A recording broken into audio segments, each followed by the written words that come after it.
Good morning, everyone. Myself is Swati Mahavar. I am from TSN, the school. I teach SST subject. Today, I came here to teach geography subject of class 9th. Yes, students, open your books. Now we start from the chapter number 1, that is India, size and location. Come on the first page of this chapter. India is one of the ancient civilization in the world. पूरे world के अंदर सबसे पुराना जो civilization है that is India. Civilization means the area, the land area where people live first. They do farming on that particular area, agriculture on that particular area, and all the daily routine life activities are happened on that particular area. This is known as civilization. एक area के अंदर जब लोगों ने सबसे पहले रहना start किया था, वहाँ पर उन्होंने कल्टीवेशन स्टार्ट किया, हंटिंग वो लोग किया करते थे, तो that is known as civilization. India has achieve multi faceted socio economic progress during the last 5 decades.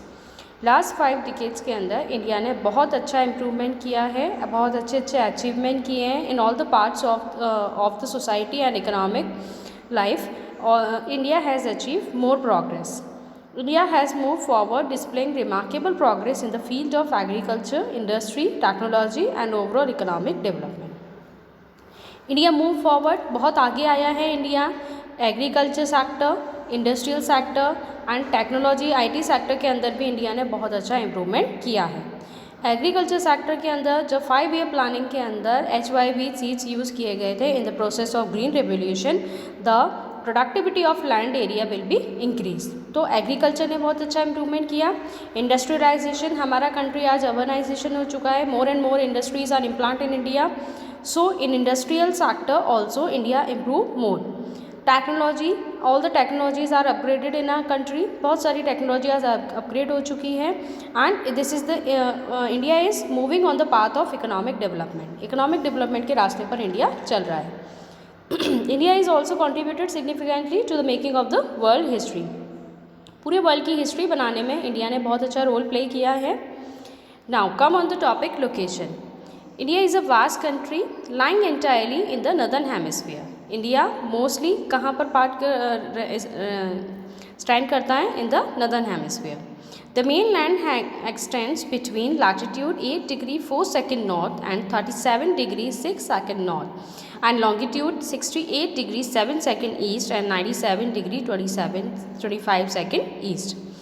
जो लैटिट्यूडनल एक्सटेंड है इंडिया का that is 8 degree 4 second north and 37 degree 6 second north. Latitude means the line moving from left to right. Left to right में जो lines move कर रही हैं that parallel lines are known as latitude lines. And from up to down जो lines move कर रही हैं that parallel lines are known as longitude line. You have to learn the latitude and longitudinal extent of the India. The Tropic of Cancer divides the country into almost 2 equal parts.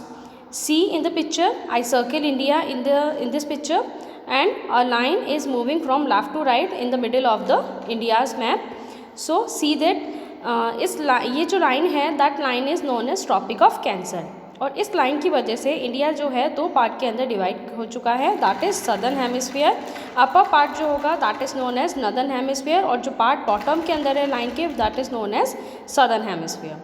To the south east and south west of the mainland lie the Andaman and Nicobar island and the Lakshadweep Island and in Bay of Bengal and Arabian Sea respectively.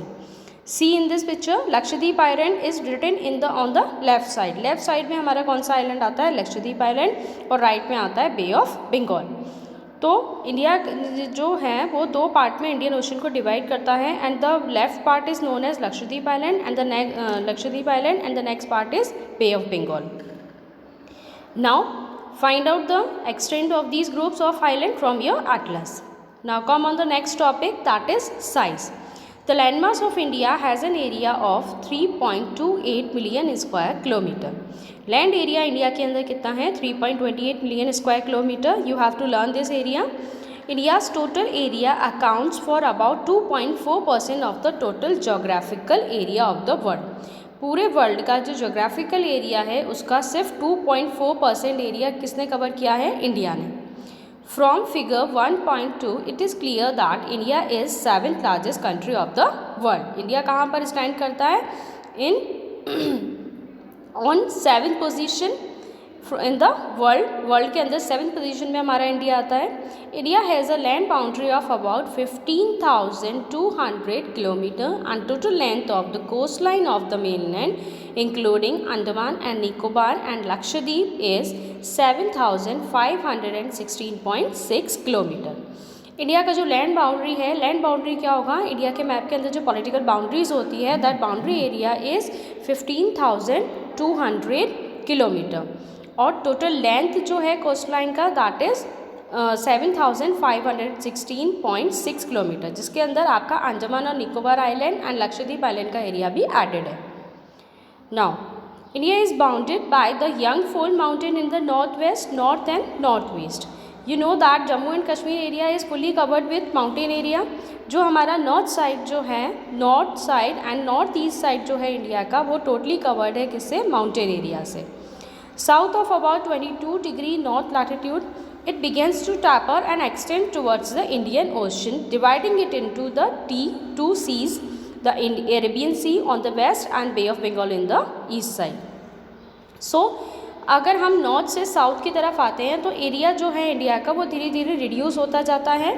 C on the map area जो है धीरे धीरे reduce होता जाएगा. From north से लेके अगर हम इंडियन ओशन तक आएंगे तो धीरे धीरे इंडिया का जो एरिया है वो रिड्यूस होता जाएगा और ये साउथ पार्ट के अंदर इंडियन ओशन जो है 2 पार्ट्स में डिवाइड हो जाता है, that is Lakshadweep island on the left side and Andaman and Nicobar island on the right side. Look at on the figure 1.3 and note that the longitudinal and latitudinal extent of the mainland is about 30 degree.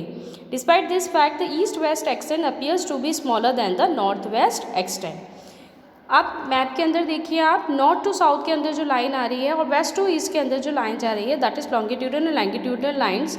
इन दोनों lines के अंदर जो greater lines है that is longitudinal lines and latitudinal lines are smaller in size. From Gujarat to Arunachal Pradesh there is a time lag of 2 hours. Gujarat से अरुणाचल प्रदेश तक अगर हम जाते हैं तो टाइम डिफरेंस आता है 2 hours का. Hence time along the standard meridian of India passing through Mirzapur in Uttar Pradesh is taken as the standard time for the whole country. पूरे कंट्री के अंदर एक ही टाइम चलता है, सेम कांस्टेंट टाइम चलता है, दैट इज़ स्टैंडर्ड मेरिडियन. जहाँ से पास होती है, किस एरिया से पास होगी, मिर्ज़ापुर इन उत्तर प्रदेश. तो यहाँ से जब स्टैंडर्ड मेरिडियन पास होती है तो यहाँ का जो टाइम है वही स्टैंडर्ड टाइम इंडिया के अंदर लिया जाता है. पूरे इंडिया के अंदर यही टाइम चलता है. The latitudinal extent influence the duration of day and night as one moves from south to north. जब हम नीचे साउथ से ऊपर नॉर्थ की तरफ जाते हैं तो जो लैटिट्यूडनल लाइन्स है, ये लैटिट्यूडनल लाइन्स हमें बताती है day and night. These latitudinal lines show the duration of day and night.